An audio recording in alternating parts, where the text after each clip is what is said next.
नमस्कार, मैं हूं आपके साथ गौरव राजवेंद्र। बुलेटिन की शुरुआत करते हैं। पूर्व प्रधानमंत्री डॉक्टर मनमोहन सिंह का गुरुवार रात निधन हो गया। उन्हें 92 साल की उम्र में दुनिया को अलविदा कह दिया। मनमोहन सिंह लंबे समय से बीमार चल रहे थे। गुरुवार को भी बीमारी के चलते उन्हें दिल्ली स्थित एम्स लाया गया था, जहां देर रात उन्हें अंतिम सांस ली। बता दें कि राष्ट्रपति द्रौपदी मुर्मू, पीएम मोदी, केंद्रीय गृह मंत्री अमित शाह, कांग्रेस प्रदेश अध्यक्ष मल्लिकार्जुन खड़गे, सोनिया गांधी, राहुल गांधी और प्रियंका गांधी समेत तमाम नेताओं ने उनके आवास पर पहुंचकर उन्हें श्रद्धांजलि अर्पित की। तो वहीं देश में 7 दिनों का राष्ट्रीय शोक घोषित किया गया। शनिवार सुबह 8 बजे उनके पार्थिव शरीर को उनके आवास से एआईसीसी मुख्यालय लाया जाएगा, जहां 9:30 बजे तक कांग्रेस कार्यकर्ता उन्हें श्रद्धांजलि अर्पित कर सकेंगे। उसके बाद 9:30 बजे एआईसीसी मुख्यालय से ही उनकी अंतिम यात्रा शुरू होगी।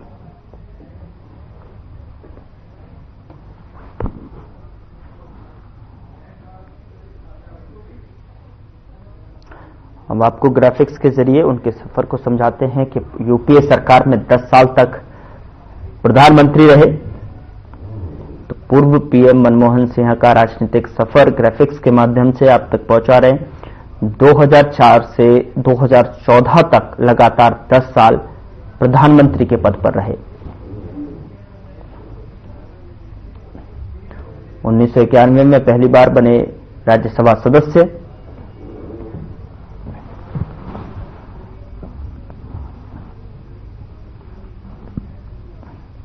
पूर्व पीएम नरसिम्हा राव की सरकार में भी वित्त मंत्री रहे।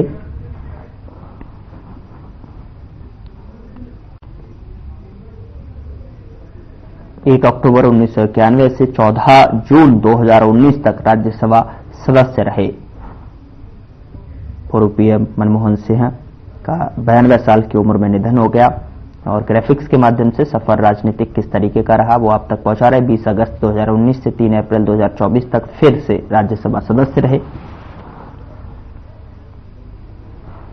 1998 से 2000 तक सदन में नेता प्रतिपक्ष का भी पद संभाला था। तो आज एक देश ने एक राजनेता नहीं बल्कि अर्थशास्त्री भी खो दिया। 1985 में नियुक्त किया गया था योजना आयोग का उपाध्यक्ष। पूर्व पीएम मनमोहन सिंह का राजनीतिक सफर ग्राफिक्स के माध्यम से, क्योंकि 92 साल की उम्र में उनका निधन हो गया। एम्स में अंतिम सांस ली। साल 1990 में बने पीएम के आर्थिक सलाहकार। तो पीएम के आर्थिक सलाहकार भी रहे और 1982 से 1985 तक रिजर्व बैंक के गवर्नर भी रहे। पूर्व पीएम मनमोहन सिंह का राजनीतिक सफर ग्राफिक्स के माध्यम से, जो कि पूर्व पीएम मनमोहन सिंह का 92 साल की उम्र में निधन हो गया और संयुक्त राष्ट्र सम्मेलन के लिए आर्थिक मामलों के अधिकारी भी बने।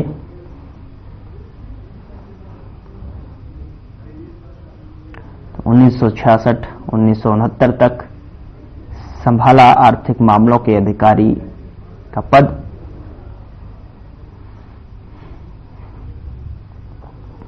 तो 1991 में आर्थिक उदारीकरण की शुरुआत की।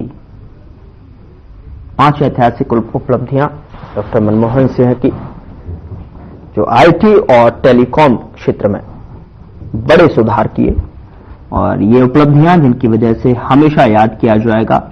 डॉक्टर मनमोहन सिंह की 5 ऐतिहासिक उपलब्धियां आप तक पहुंचा रहे हैं। ग्रामीण रोजगार गारंटी योजना अधिनियम भी लागू किया।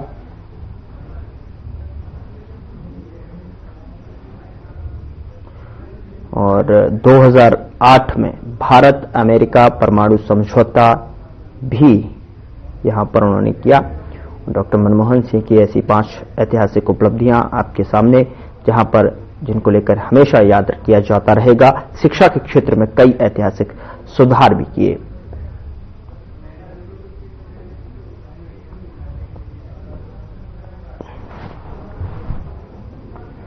उधर पूर्व प्रधानमंत्री डॉक्टर मनमोहन सिंह के निधन पर हरियाणा के मुख्यमंत्री नायब सिंह सैनी ने कहा कि देश ने एक राजनेता ही नहीं बल्कि एक अर्थशास्त्री भी खो दिया है। पंजाब के एक गांव में जन्म लेने से लेकर अर्थशास्त्री और प्रधानमंत्री बनने तक का उनका सफर राष्ट्र सेवा के प्रति उनकी प्रतिबद्धता को दर्शाता है।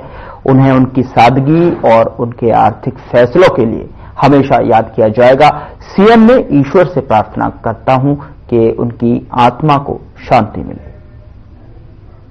इसके पूर्व प्रधानमंत्री डॉक्टर मनमोहन सिंह जी के निधन से देश ने न केवल एक कुशल राजनीतिक बल्कि देश सेवा के लिए समर्पित व्यक्तित्व और कुशल अर्थशास्त्री को खोया है।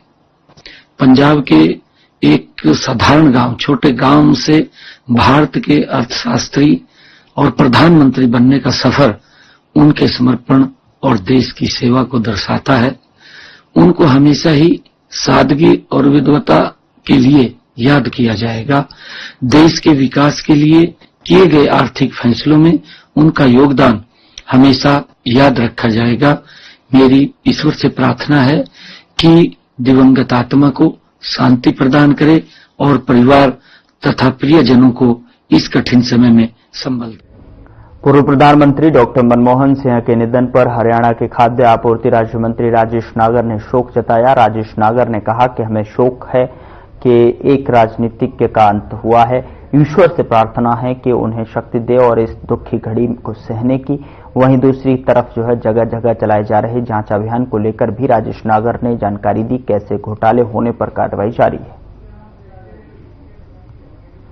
एक शिकायत आ रही थी और उसी के तहत हमने कल कार्रवाई की और वहां पर हमें जो शिकायत थी कि भाई बोरियों में पानी मिलाकर या पानी डालकर गेहूं दे रहे हैं जिससे उनका वजन बोरी का बढ़ जाता है, तो उसी के तहत हमने कल कार्रवाई की। उसमें एक डीएफएससी, एक एफएसओ इंस्पेक्टर और सब इंस्पेक्टर को कल सस्पेंड किया गया है।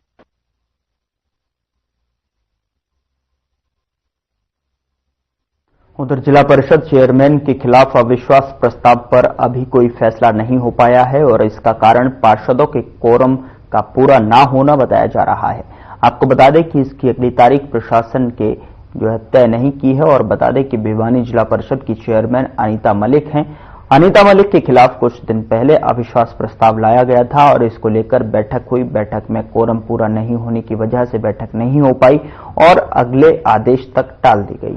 वहीं चेयरमैन अनीता मलिक ने आरोप लगाए हैं कि ये अविश्वास प्रस्ताव एक सांसद के कहे जाने पर लाया जा रहा है।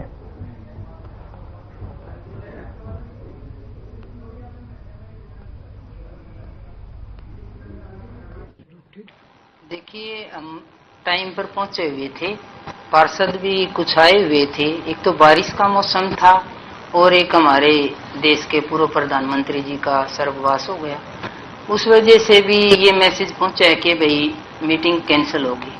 और आने वाली 7 तारीख को मैं आप सबको आपके चैनल के माध्यम से ये बताना चाहती हूँ कि भाई ये 7 तारीख वाली भी आप देख लेना, मीटिंग कैंसिल ही होगी। या तो डीसी साहब की तबीयत खराब होगी या कोई न कोई प्रशासनिक कारण बताया जाएगा। हमारा काम है जिले के काम करवाने का, और राज्यसभा सांसद हो या मंत्री हो, वो नहीं चाहती कि भाई ये काम हो। हम चुने हुए हैं, ये नहीं है कि भाई हम भी वैसे ही बैठे हैं। देखो, हमारा काम करने का हक है और ऐसी कोई बात नहीं है कि भाई। देखिए, आज हमारे हाउस की मीटिंग थी जिला परिषद की, और जिसका कोरम हमारे हाउस का पूरा नहीं हो पाया पार्षदों की तरफ से, तो ये मीटिंग स्थगित की गई आगे ना दोस्तों तक। कितने पार्षद?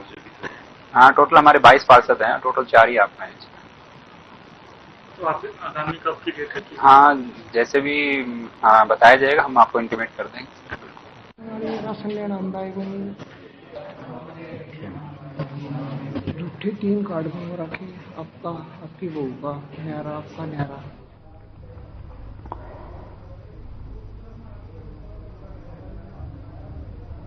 उधर शहरी और स्थानीय निकायों में होने वाले चुनाव और उपचुनाव को देखते हुए राज्य चुनाव आयोग ने इलेक्टोरल रोल से जुड़े अधिकारियों और कर्मचारियों के ट्रांसफर पर रोक लगा दी है। आपको बता दें कि इन अधिकारियों के ट्रांसफर करने से पहले राज्य चुनाव आयोग से मंजूरी लेनी होगी।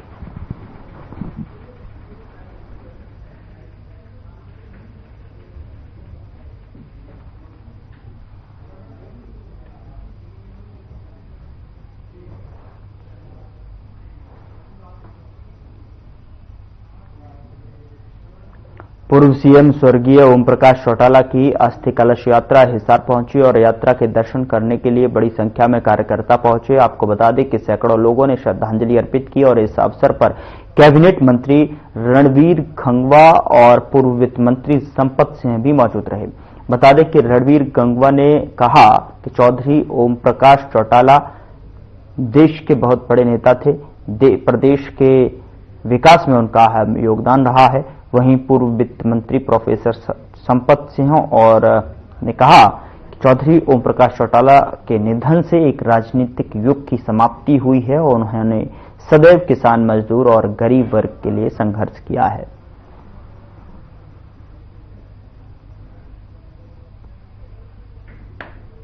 देखिए, चौधरी ओम प्रकाश चौटाला जी के निधन से एक राजनीतिक युग की समाप्ति हो गई है। आज उनके पाए का, उनके बराबर का नेता हमें कोई दिखाई नहीं देता है। उस आदमी ने सारी उम्र लड़ाई लड़ी, संघर्ष किया, किसान के लिए, मजदूर के लिए, कमेरे वर्ग के लिए, गरीब के लिए। जब भी कोई संघर्ष आया आगे तैयार खड़े रहते थे। और मैं तो ये कह सकता हूं कि आज मैं जिस स्थान पर हूं उसमें उनका बहुत बड़ा योगदान है मुझे तक यहां तक पहुंचाने में। पूर्व सीएम ओम प्रकाश चौटाला की अस्थि कलश यात्रा चरखी दादरी शहर के झाड़ू सिंह चौक पर पहुंची और जहां पर इनेलो कार्यकर्ताओं और सामाजिक संगठनों ने उनको नमन करते हुए श्रद्धांजलि अर्पित की। और इस अस्थि कलश यात्रा में रानिया से विधायक अर्जुन चौटाला, विधायक आदित्य चौटाला और इनेलो प्रदेशाध्यक्ष रामपाल माजरा मौजूद रहे। इनेलो जिलाध्यक्ष विजय पंचगावा व बबलू शोराणा ने कहा कि पूर्व सीएम ओम प्रकाश चौटाला का जीवन बहुत संघर्ष भरा रहा है। उनका निधन प्रदेश की राजनीति के लिए अपूरणीय क्षति है। उन्होंने प्रदेश की खुशहाली के लिए कार्य किया है।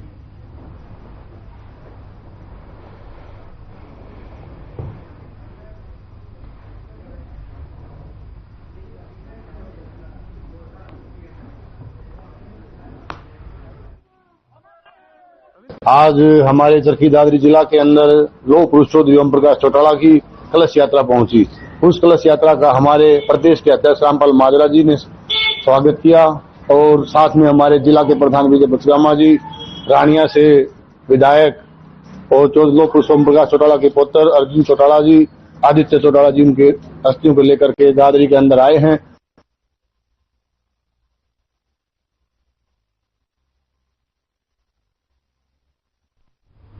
उधर पानीपत से एक ब्लैकमेलिंग का मामला सामने आया है, जहां पर दो व्यक्तियों ने एक लिव इन में रहने वाले कपल को ब्लैकमेल कर 20 लाख रुपए की रंगदारी की मांग की। वहीं इस मामले में पुलिस ने दोनों ही आरोपियों को गिरफ्तार कर लिया है। दोनों आरोपियों की पहचान राहुल निवासी गांव देवीपुरी और घनौड़ा करनाल, मनजीत मूल निवासी पटियाला और हाल निवासी जो है गांव बराना जिला पानीपत के रूप में हुई है।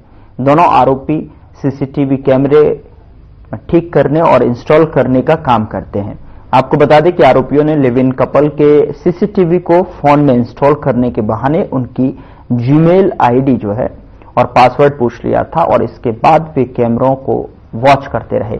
इसी बीच उन्हें कपल के निजी पलों की वीडियो मिल गई, जिसके आधार पर उन्होंने ब्लैकमेल कर रुपए मांगे। इस पूरे मामले की जानकारी डीएसपी मुख्यालय सतीश वत्स ने दी है।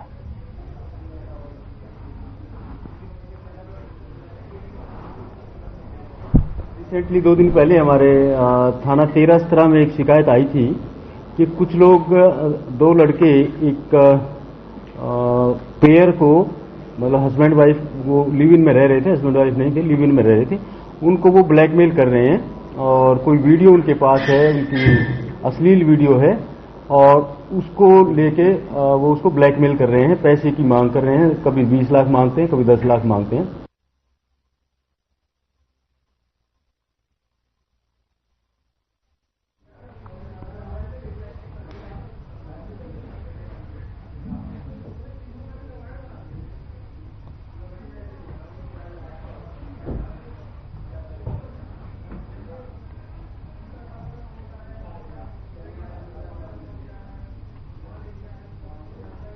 उधर सेंट्रल साइबर क्राइम की टीम ने लोगों से ऑनलाइन ठगी करने वाले 15 ठगों को नोएडा से गिरफ्तार किया है। बता दें कि गिरफ्तार किए गए आरोपियों को फरीदाबाद के बादशाह खान सिविल अस्पताल में लाया गया और जहां पर उनका मेडिकल परीक्षण करने के बाद में उन्हें कोर्ट में पेश किया जाएगा। मिली जानकारी के मुताबिक सभी जामताड़ा इलाके के रहने वाले हैं। ठगों ने अब तक लगभग करोड़ों रुपए की ठगी की है।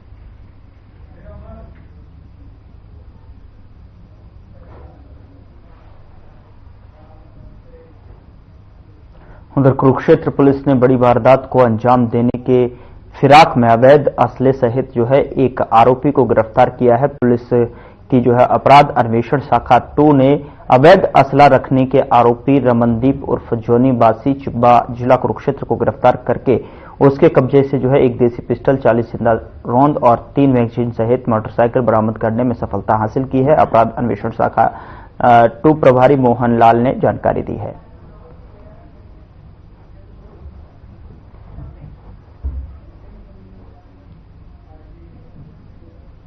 रमनदीप उर्फ जोनी है और ये चिब्बा गांव का रहने वाला है। हमें सीआईए 2 की टीम को एक सूचना मिली थी कि ये लड़का जो रमनदीप है, इसके पास असला है और गोलियां हैं और इसने किसी बड़ी वारदात को अंजाम देना है। तो हमने फिर इसी मुखबिरी के आधार पे ASI Gurbaksh, ASI Karamvir, HC Kuldeep व अन्य की एक टीम बनाई और इस लड़के को लगातार हमने इसको फॉलो किया।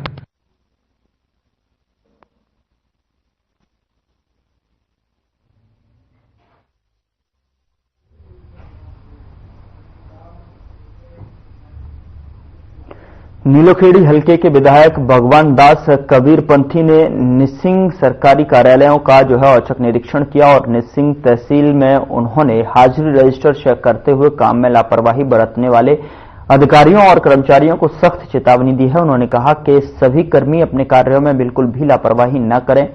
यदि जनता की शिकायत मिली तो तुरंत उनके खिलाफ कार्रवाई की जाएगी। ड्यूटी में कोताही बरतने वाले कर्मियों को किसी भी सूरत में बख्शा नहीं जाएगा।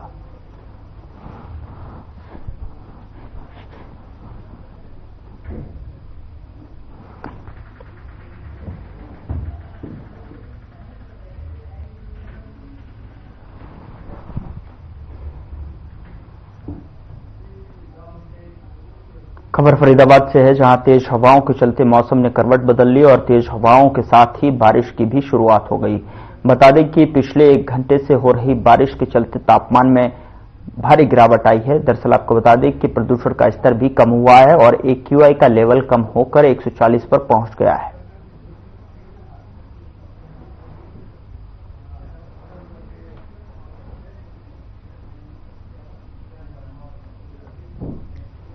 उधर प्रदेश के अधिकतर जिलों में सुबह से ही रुक रुक कर बारिश हो रही है। वहीं कुछ स्थानों पर ओलावृष्टि भी हुई है और बता दें कि चौधरी चरण सिंह हरियाणा कृषि विश्वविद्यालय में जो मौसम वैज्ञानिक मदन लाल खीचड़ ने बताया कि बारिश का यह सिलसिला कल तक जारी रहेगा। उन्होंने बताया कि पश्चिमी विक्षोभ की यह सक्रियता पूरे प्रदेश में दर्ज की गई है। रुक रुक कर हो रही इस बारिश से अधिकतम और न्यूनतम तापमान में गिरावट दर्ज की गई है। वहीं बारिश से गेहूं, सरसों और चना की फसल को लाभ पहुंचेगा। सरसों की फसल को ओलावृष्टि से थोड़ा बहुत नुकसान हो सकता है। दूसरी तरफ गेहूं वैज्ञानिक डॉक्टर ओम प्रकाश बिश्नोई ने बताया कि इस बारिश से की गई किसानों को काफी लाभ होगा।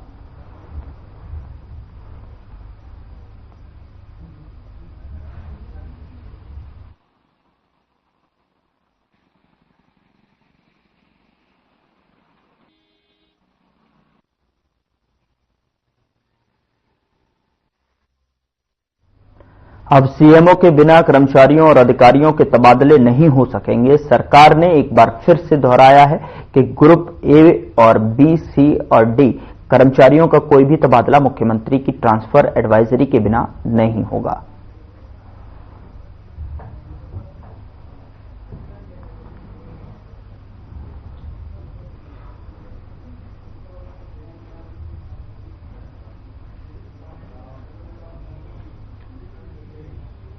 खबर हिसार के नागौरी गेट से है, जहां पर सुभाष मार्केट में एक प्राइवेट बस ने 23 वर्षीय स्कूटी सवार युवती को कुचल दिया और इस हादसे में स्कूटी सवार युवती का भाई बाल बाल बच गया। हादसे में बस का पिछला टायर युवती के ऊपर से गुजर गया और युवती का नाम दीपिका बताया जा रहा है और हादसे के बाद मौके पर भीड़ जुट गई। वहीं हादसे के बाद प्राइवेट बस चालक जो है बस को सड़क पर ही छोड़कर फरार हो गया। हादसे के बाद भीड़ ने पुलिस को बुलाया, जिसके बाद युवती को अस्पताल भेजा गया, मगर युवती ने रास्ते में ही दम तोड़ दिया। मामले की सूचना मिलते ही मौके पर परिजन अस्पताल पहुंचे। फिलहाल पुलिस परिजनों के बयान के आधार पर आगामी कार्रवाई कर रही है। उसके बाद यही जैसे हम भागे ना, पीछे से वो एक लड़का और एक लड़की एक्टिवा पे जा रहे थे और बस यहाँ से प्राइवेट बस जा रही थी। वो लड़की जैसे गिरी तो बस का जो पिछला टायर था उसके नीचे उसका फेस आ गया और जैसे वो फेस आया हम मौके पे बचाने भी गए, उठाने के लिए गए तो एकदम से फेस में उसका कुछ रहा ही नहीं। उसकी आंखें, अंदर का सब ब्रेन ब्रून सब बाहर रोड पे बिखर गया, तो देखने लायक ही नहीं थी स्थिति। एक तो आदमी उसकी लाइव आइज से भी देखने लायक स्थिति नहीं होती, क्योंकि इंसान इतना इमोशनल होता है, उससे देखा ही नहीं जाता ऐसी चीज। लड़की मौके पे एक्सपायर हो गई। तो जिस स्कूटी जो लड़का साथ था वो भी यहाँ से चला गया कुछ ही मिनटों के अंदर। फिर हमने स्कूटी में से कागजात निकाले तो पता लगा एक्टिवा किसी और की थी। तो कुछ ही उसके 10 से 15 मिनट में 112 वाले पुलिस वाले आए, उन्होंने आगे एम्बुलेंस को बुलाया। एम्बुलेंस वाले लड़की की डेड बॉडी उठा के गए हैं। अब स्कूटी भी यहाँ पे थाने में। उधर हरियाणा प्रदेश में ठंड के कारण स्कूलों में अवकाश घोषित कर दिया गया है और हरियाणा शिक्षा विभाग ने शीतकालीन अवकाश घोषित किया है। जनवरी महीने की 1 तारीख से लेकर 15 तारीख तक निजी और सरकारी स्कूलों में अवकाश रहेगा। बता दें कि प्रदेश में बड़ी ठंड के कारण शिक्षा विभाग ने स्कूलों में अवकाश घोषित किया गया है।